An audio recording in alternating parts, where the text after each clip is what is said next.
I'm Michael Fox, and this is Prospector News Podcast, and we are on location at the Vancouver Resource Investment Conference in lovely, rainy downtown Vancouver. And I have joining me the head of corporate development of Canadian North Resources, an old friend of mine, Sophie Caesar. Welcome, Sophie. Hi, thank you for having me. Not a problem. First time with you here in the podcast. It's James Strange. We've known each other for so long. It's the first time I've had you here, and it's nice to see you in person. For those people that aren't familiar with Canadian North Resources, let's give them a quick corporate overview so they get an idea of what you're doing, why you're doing, and where you're doing it. So Canadian North Resources, obviously a publicly traded company. We trade on the TSX Venture under the ticker CNRI. And what we're doing is, I would consider us a late stage exploration company that is exploring in Nunavut for green metals, battery metals. So we're exploring for copper, nickel, cobalt, and the PGM groups, platinum, palladium, and some rhodium. Wonderful. Yeah, it's been an interesting company. We've been working with your company now for the past year, and for a lot of investors, it's under the radar. But as far as me as a media owner, like, you guys are busy. I get a press release of results and activity from you practically every second week, which is way more than everybody else does. But it seems to be flying under the investor radar to some degree. 2024 was a hugely busy year, rather 2023. Sorry, it's 2024 now. I'm still, I guess, hungover from New Year's Eve. Tell us what all you accomplished in 24, because it was an amazing year for the company. It really was. So just to give you an overview, we went public in April of 2022. And when we went public, we actually did a private placement of $20 million. And then we had a direct listing with just over 200 shareholders. So going public, we had $22 million in the bank. And the plan was, Ferguson Lake is not a new project. It's new to the market. It's new with CNRI bringing it public. But it's been around since the 1950s. Inco owned it, and then more recently, Starfield Resources from 1999 until 2012-13, when we took it over out of receivership. So we kept it on care and maintenance, but then once we went public, the timing was right. We updated the 43-101 based on historical drilling that had been done by Starfield Resources. So we did that almost immediately after going public. And then we planned an aggressive drill program for 2022 and 2023. So in total, we've drilled over 39,000 meters. And the plan for that was to prove out what we believe we have, which is a mineralization zone over 15 kilometers. So we've done that, like you said, really, really busy. We also, we went to the market since then. I would say to date, we've raised another $20 million, maybe a little plus, so about 42 in total. We've done a lot of marketing later of last year. So we started to go on the road and really start telling the story, which is why a lot of your listeners might not know us, but we're getting out there now. We're telling the story, we're taking meetings, we're going to conferences, because there's so many good things to come. And so we're really focused on the future right now. Wonderful. And the timing could not have been better. The impetus of government and critical metals, particularly the ones that you guys are finding up in your project, has start to reach a fever pitch last year. Are you guys seeing any benefit of government scrutiny and eyes on what you're doing? That's an interesting question. So no, it's been beneficial for us when raising flow through because we are considered, we have strategic metals. What I can speak to is that in terms of the local government in Nunavut, we actually, the last 2 years in a row, 2022 and 2023, we won something called the Dig Exploration Grant. And that was $250,000 each year, so $500,000 just for exploration. So that gives you an idea that there's a buy-in from the local community. They understand the economic importance of mining. For example, just, not far from us, Agnico Eagle has opened 3 mines in the last 10 years. So, we're really embraced by the community. We hire from the local community. and we work very closely with them. So, in terms of a local government, we've had great relationships, and that continues to go forward. That's good. Now, just recently, the federal government just cut a deal with the Nunavut government to hand over a lot of the authority back to their local governments that would impact you. So that good relationship and this new agreement should be beneficial for the company going forward, will it not? That's what we believe. We believe it might actually just take a level of government out and make things slightly easier for us. But again, we'll have to see how that all works itself out. But we feel very confident about it.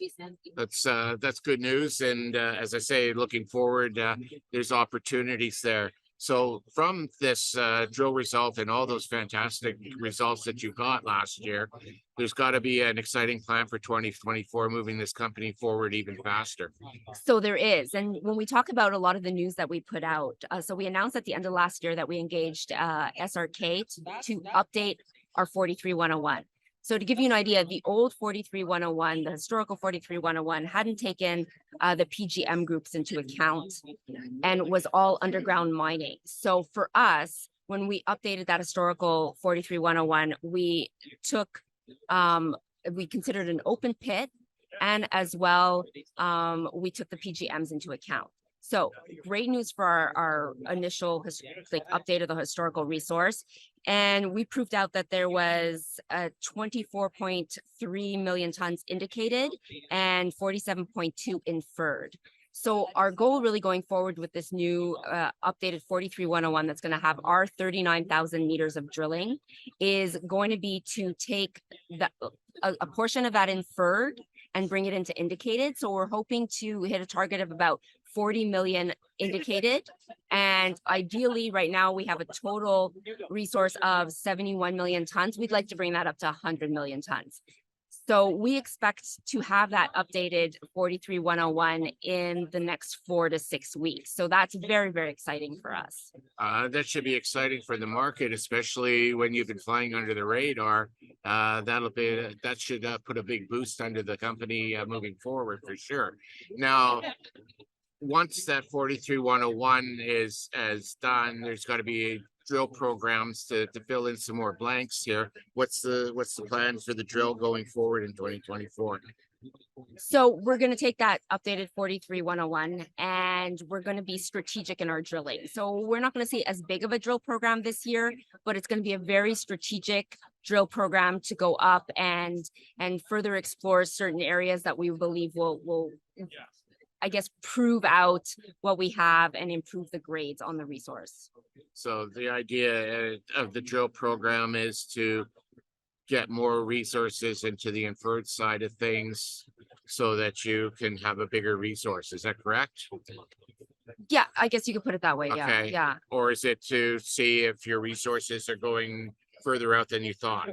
No, we did that last year. So Okay. yeah, it's really going to be just to actually deeper holes and to see that we believe we're sitting probably on, the largest non-developed resource of this type of these green metals and PGMs in North America. So we want to prove that out.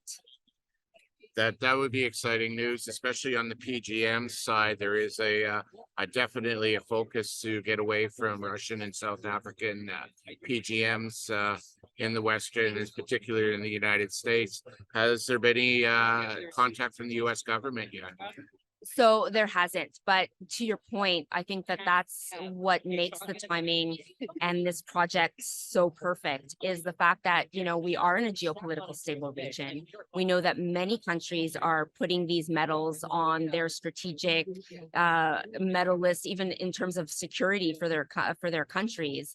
And we believe that we have this resource. We're in a great, jurisdiction, even in terms of environmental. We know, Canada's known to take that very seriously, environmental concerns. So it just makes us the perfect company moving forward to be this next world-class deposit.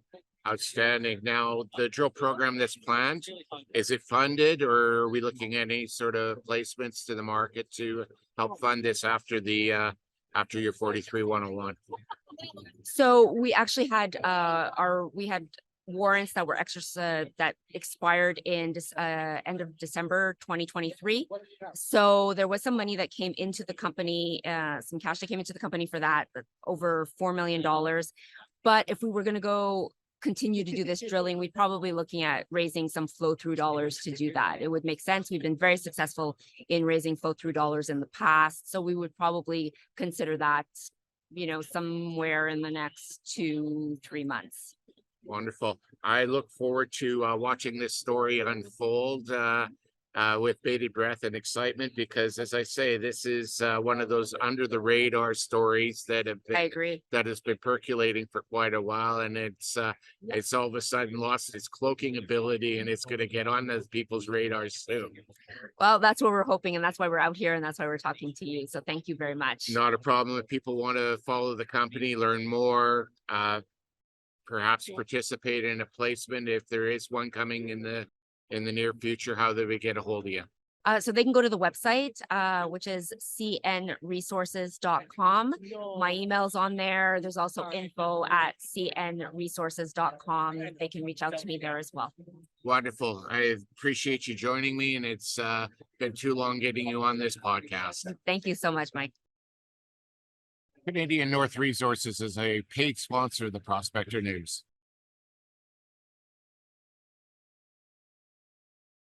The Prospector News podcast is for educational purposes only.